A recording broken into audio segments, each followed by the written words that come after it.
대리국의 1등 대사에게는 어부, 나무꾼, 농부, 선비 등 4명의 수제자가 있었다.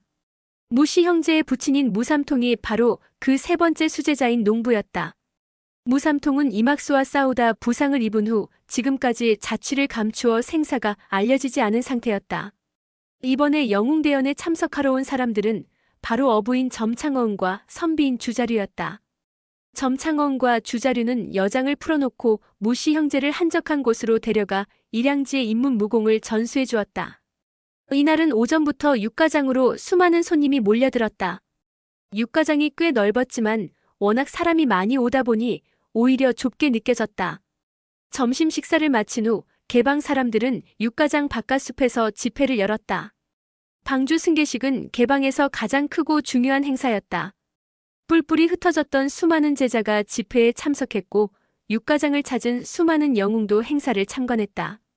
10여 년 동안 노유각은 황용을 대신해서 개방 내의 모든 사물을 처리해왔다. 이를 처리할 때 공평하고 정직하며 때로는 당당하게, 때로는 신중하게 마무리 지었기 때문에 오이파와 정이파 모두에게 신뢰를 받았다. 게다가 정이파의 간장로는 이미 세상을 떠났고 양장로는 오랫동안 병석에 누워있는 상태였다. 게다가 팽장로는 개방을 배반하고 떠났기에 노장로를 제외하면 방주 자리를 이어받을 만한 다른 인물이 없었다. 방규 낭독이 끝난 후 황용은 개방 대대로 전해져 내려오는 타구봉을 노유각에게 전해주었다.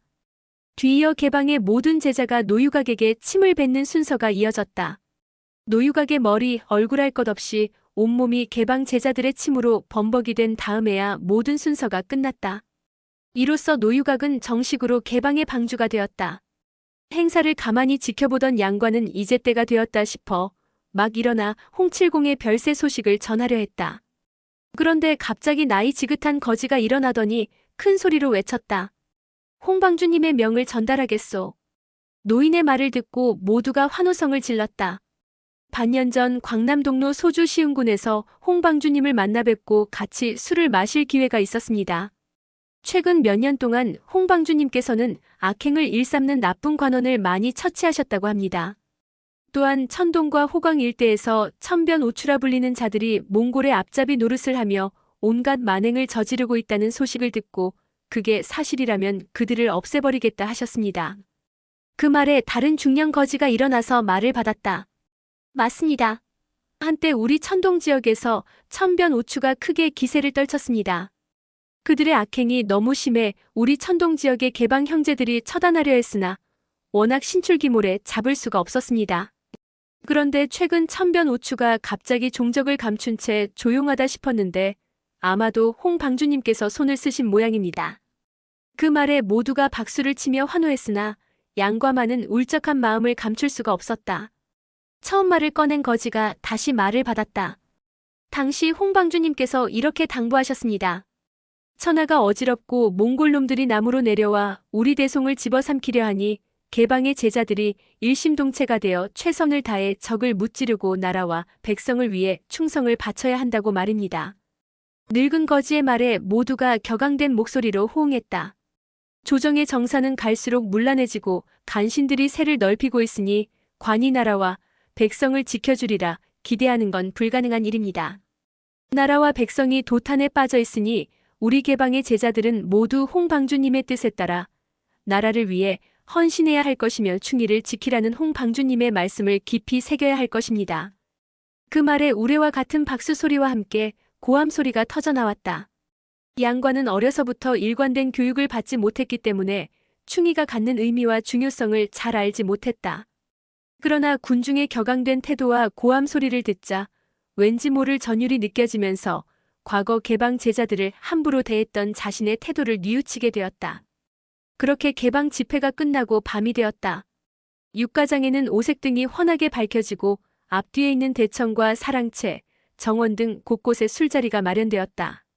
이날 연회에는 무림에서 이름을 떨치고 있는 영웅오걸의 절반 이상이 참석했다. 곽정 부부는 대청에서 주빈들을 접대하느라 바빴다. 황용은 양과를 자기 옆에 앉도록 하고 곽부와 무씨 형제는 상당히 떨어진 자리에 앉게 했다. 그때 개방의 신임 방주인 노유각이 잔을 들고 일어났다. 노유각은 잔을 높이 쳐들고 모두를 향해 외쳤다. 홍방주님께서 개방의 제자들에게 몸과 마음을 바쳐 몽골의 남침에 저항하고 국가와 백성을 위해 헌신하라 명하셨습니다. 오늘 천하의 영웅 호걸들이 모두 모인 이 자리에서 우리의 충의와 지혜를 모아 몽골의 침략을 막아낼 수 있는 좋은 계책을 마련해 봅시다. 많은 사람이 노유각을 따라 자리에서 일어나 한마디씩 하며 찬성의 뜻을 표했다. 이날 영웅연에 참석한 사람들은 대부분 피 끓는 청장년들로 우국충정의 기계가 하늘을 찔렀다. 그때 한 노인이 일어나더니 우렁찬 목소리로 외쳤다. 우리가 오늘 여기 모인 건 힘을 모아 외적을 상대하기 위함입니다. 오늘 천하의 영웅 호걸들이 모두 모인 김에 항몽보 국맹을 결성했으면 합니다. 머리 없는 뱀은 지렁이와 같다고 했습니다. 비록 우리가 충정이 있다고 하나 우리를 이끌 지도자가 없다면 대사를 이루어내기 어려울 것입니다. 오늘 모두 모인 자리에서 덕망 있고 위엄 있는 지도자를 세워 그를 중심으로 큰일을 도모해 봅시다. 노인의 제안에 사람들이 갈채를 보내며 누가 맹주가 되는 게 좋겠냐고 물었다. 그러자 노인이 말했다. 무림의 고수라면 자고로 동사, 서독, 남제, 북계 그리고 중신통을 들 수 있는데 중신통 중양지님께서는 이미 여러 해 전에 세상을 뜨셨습니다. 동사 황도주께서는 혼자 일하는 걸 즐기는 편이시고 서독은 우리와 함께 일할 사람이 아닙니다. 또한 남제는 멀리 대리국에 계시는 데다 우리 대송의 백성이 아니니 역시 부적합합니다. 그러니 천하 영웅 호거를 호령할 수 있는 지도자는 북계 홍 선배님밖에 없는 듯합니다. 홍칠공을 무림맹주로 추대한 노인은 강서의 작은 사자로 알려진 뇌맹이었다. 그는 그리 유명한 사람은 아니나 강서 지역에서는 제법 명성을 떨치는 인물이었다. 뇌맹의 제안에 사람들이 외쳤다. 당연한 말씀입니다. 홍 선배님을 제외하면 무공으로나 덕망으로나 우리가 진심으로 따를 인물이 누가 있겠습니까? 그 말에 뇌맹이 다시 입을 열었다. 그러나 홍 선배님께서는 워낙에 신출귀몰하셔서 10년에 한 번 얼굴 뵙기도 힘드니 정작 중요한 일이 생겼을 때 맹주님의 지시를 직접 받기는 어렵습니다. 그러자 모두가 고개를 끄덕였다. 오늘 우리가 여기서 논의하는 건 모두 나라를 위해 충성하자는 뜻에서입니다. 여기에 조금의 사심도 있을 수 없습니다. 그러니 우리 이 자리에서 부맹주를 한 명 선출하는 게 어떻겠습니까? 부맹주로 하여금 홍맹주께서 안 계실 때 우리를 통솔해 대의를 도모하도록 합시다. 그러자 박수갈채가 일었다. 그러곤 여기저기서 각기 자신이 좋아하는 인물을 추천해댔다. 곽대엽이 어떻소? 나는 황방주님을 추천하오. 전진교의 마교주는 어떻소? 한창 부맹주 추천으로 시끄러울 때 갑자기 4명의 도사가 대청 안으로 들어왔다. 바로 학대통, 손부리, 조지경, 그리고 견지병이었다. 그들을 보고 양관은 이마를 찌푸렸으나 곽정과 육관영은 급히 일어나 이들을 맞이했다. 그때 학대통이 곽정의 귀에 대고 속삭였다. 적이 침입한다는 소식이 있어 알려주러 왔네. 미리 방비하는 게 좋을 듯하군. 그러자 곽정이 목소리를 낮추어 물었다. 구양봉입니까? 그 물음에 학대통이 미처 대답하기도 전에 갑자기 대문 밖에서 호각 소리가 울렸다. 그러곤 뒤이어 종을 치는 소리가 들려왔다. 그 소리에 육관영이 하인들에게 귀빈을 맞으라고 명을 내렸다. 그러나 벌써 대청 앞에 수십 명이 들어오고 있었다. 그런데 그들 앞에 선 사람들의 복장이 중원의 것과 다를 뿐만 아니라 몽골병들이 그들 뒤를 따랐다. 흥겹게 술을 마시며 한창 떠들어대던 사람들이 일순 조용해졌다. 곽정은 낮은 소리로 황용에게 학대통의 말을 전했다. 두 사람이 손님을 맞이하러 나가보니 수려한 용모에 귀공자 차림의 몽골 왕자 곽도와 비쩍 마른 그의 사형 다리파가 서 있었다.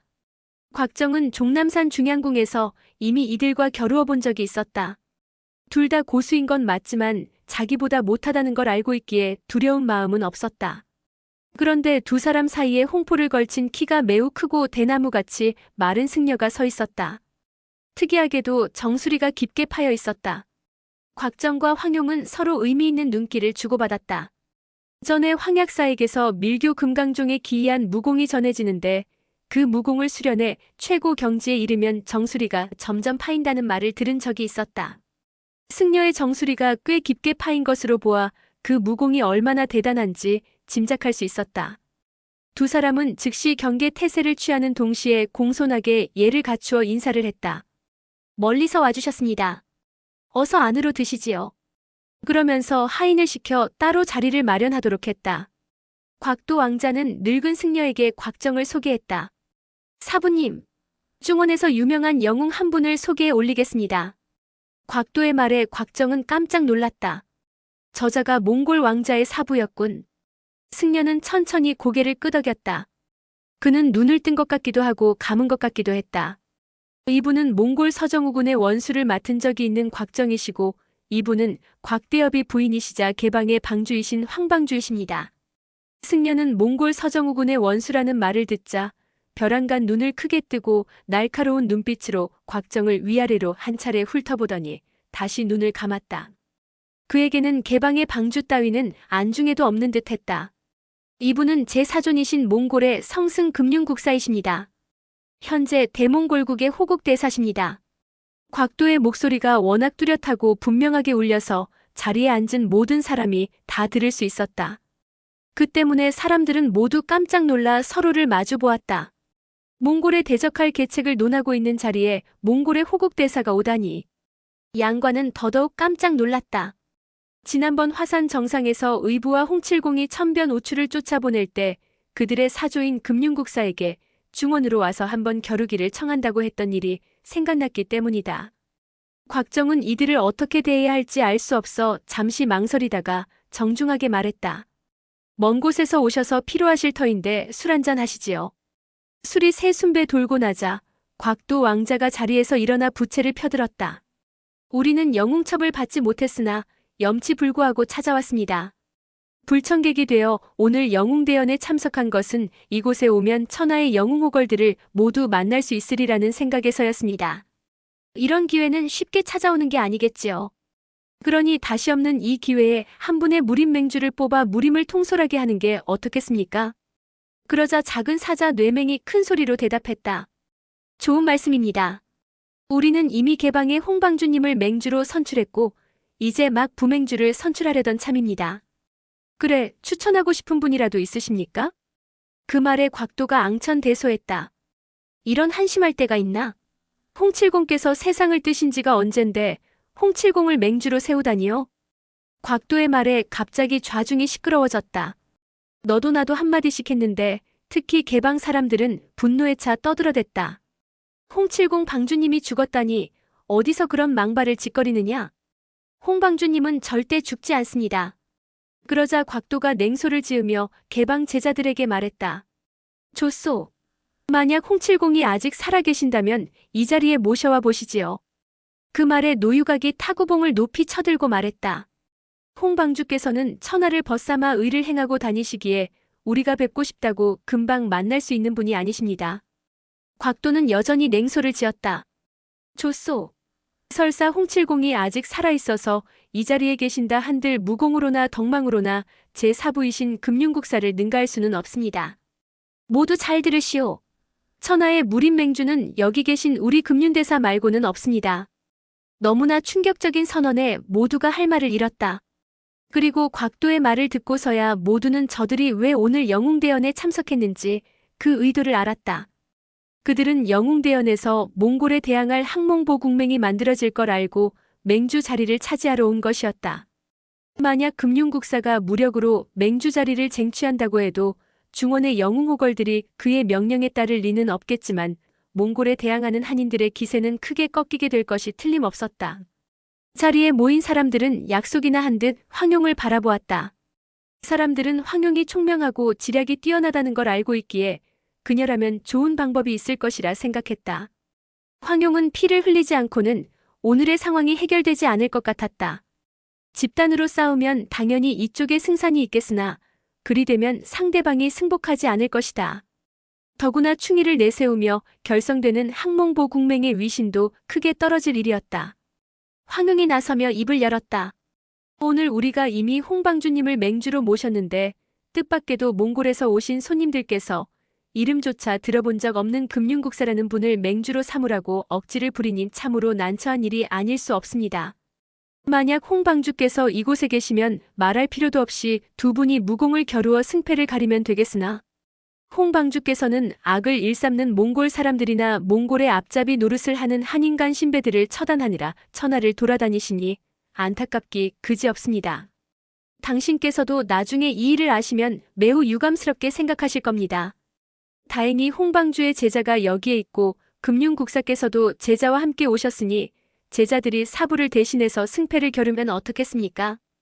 그 말에 사람들 모두가 갈채를 보내며 찬성했다. 오늘 모인 사람들은 모두 곽정의 무공이 당대 최고라 해도 과언이 아님을 잘 알고 있었다. 금융국사가 홍칠공에 비견될 만한 절세 고수라고 해도 곽정과의 승부는 예측하기 힘들 것이다.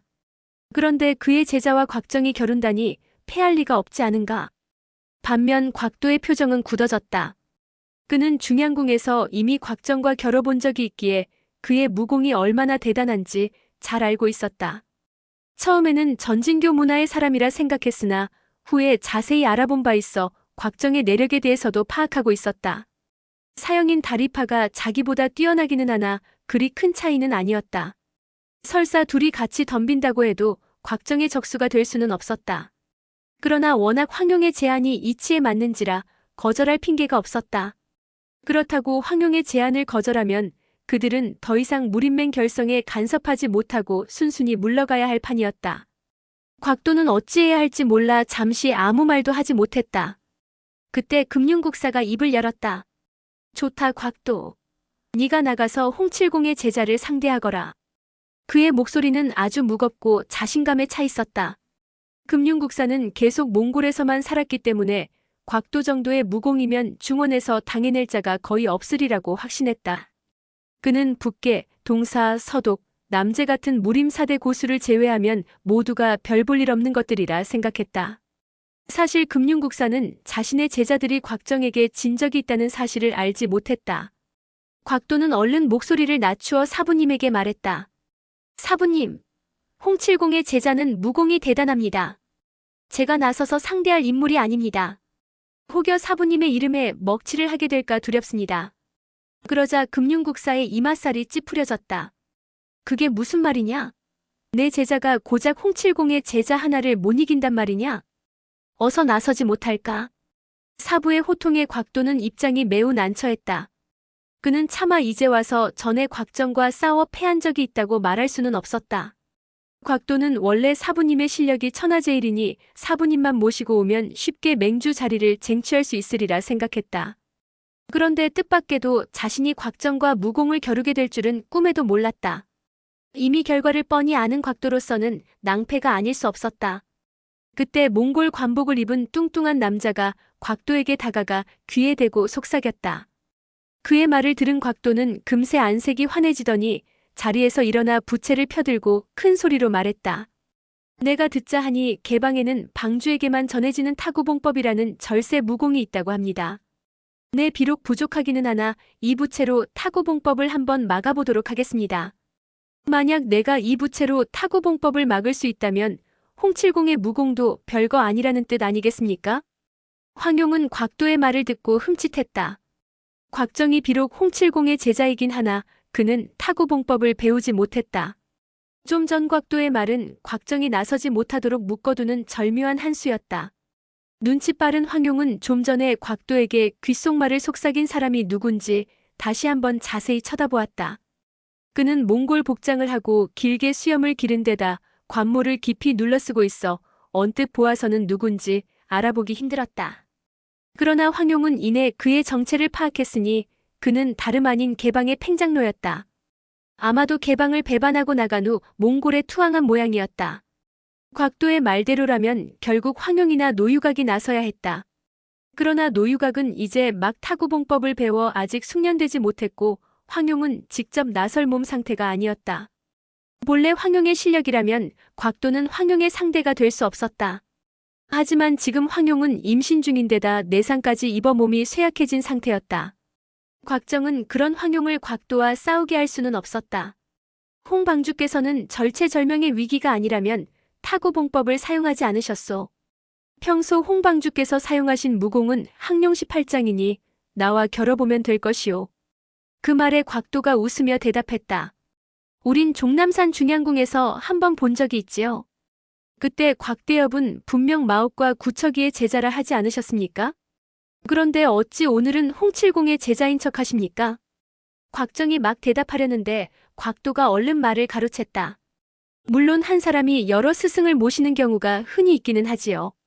그러나 오늘은 금융국사와 홍칠공의 무공을 겨루는 날입니다. 귀하의 무공이 비록 강하다고는 하지만 여러 스승을 모신 탓에 순수한 홍칠공의 제자라 보기 어렵습니다. 그러니 귀하가 나서는 건 적절치 않다고 여겨지는군요. 곽도의 말이 일리가 없는 건 아니었다. 게다가 곽정은 본디말이 서투른 사람이라 뭐라 반박하지 못했다. 그때 여기저기에서 한마디씩 거들었다. 자신 있으면 곽대엽과 겨루던지 아니면 어서 꼬리를 내리고 물러가라. 곽대엽은 홍칠공의 제자임이 분명한데 대체 곽대엽 말고 누구를 상대하겠다는 거냐? 우선 항룡시 8장부터 상대하고 그 다음에 타구봉법을 상대해도 늦지 않다. 분위기가 유리하게 돌아가자 황용이 목소리를 높였다. 우리는 지금 항몽보국맹을 결성하려는 겁니다. 몽골에 대항하는 조직을 결성하려는 것이지요. 만약 세 분께서 맹주 자리를 원하신다면 먼저 맹에 가입부터 하셔야 합니다. 그런데 금융국사께서는 몽골의 국사 자리를 비우고 우리 맹에 가입해 몽골에 대항할 수 있겠습니까? 황용의 말에 모두가 손뼉을 치며 웃어댔다. 옳소. 그렇게 하겠다면 환영하겠소이다. 그러자 곽도는 하늘을 향해 호탕하게 웃어댔다. 그 웃음소리가 어찌나 쩌렁쩌렁한지 대청에 밝혀둔 촛불마저 흔들거렸다. 곽도는 웃음에 내공을 실어 다른 사람들의 소리를 눌러버린 것이다. 사람들은 그런 곽도의 내공에 은근히 놀라움을 감추지 못했다. 나이도 어리고 귀공자같이 생겼는데 내공은 참 대단하군. 일순간 좌중이 찬물을 끼얹은 듯 조용해졌다. 우리 사부님께서는 천하 영웅들의 맹주가 되시려는 겁니다. 우리 사부님께서 맹주가 되신 후에는 그 누구라도 맹주의 명을 따라야 합니다. 맹주께서 몽골의 대업을 돕겠다면 모두 함께 힘을 모아 몽골을 위해 충성하는 것이고 맹주께서 대송을 멸하겠다 하면 모두 함께 대송을 멸하는데 앞장서야 하는 겁니다. 그 말에 여기저기서 분노에 찬 목소리들이 터져나왔다. 어디서 함부로 입을 놀리는 것이냐? 감히 여기가 어디라고 그따위 망발을 짓거리는 것이냐? 여기저기서 한마디씩 해대는 통의 대청은 금세 시끌벅적해졌다. 그때 곽도가 손을 내저었다. 몽골 편에 서든 대송 편에 서든 그건 모두 맹주께서 결정할 일입니다. 당신들은 개방의 홍방주를 추천했고 우리는 몽골의 성승이신 금융국사를 추천했으니 남은 건 무공을 겨루는 일뿐입니다. 내 비록 부족하나 국사의 제자 자격으로 홍방주의 타구봉법에 도전해보려 하니 어느 분이든지 타구봉법을 할 줄 아는 사람이면 나와 한번 겨루어 봅시다. 그러지 않으면 우리 사부님을 맹주로 인정하는 것으로 알겠소. 개방이 지금까지의 어리석음을 버리고 몽골에 투항한다면 우리 역시 넓은 마음으로 그대들의 무지함을 용서하겠소. 곽도의 말은 명백한 조롱이며 도발이었다. 오늘의 영상은 여기까지입니다. 영상이 도움이 되셨다면 구독과 좋아요, 알람 설정 부탁드립니다. 시청해주셔서 감사합니다.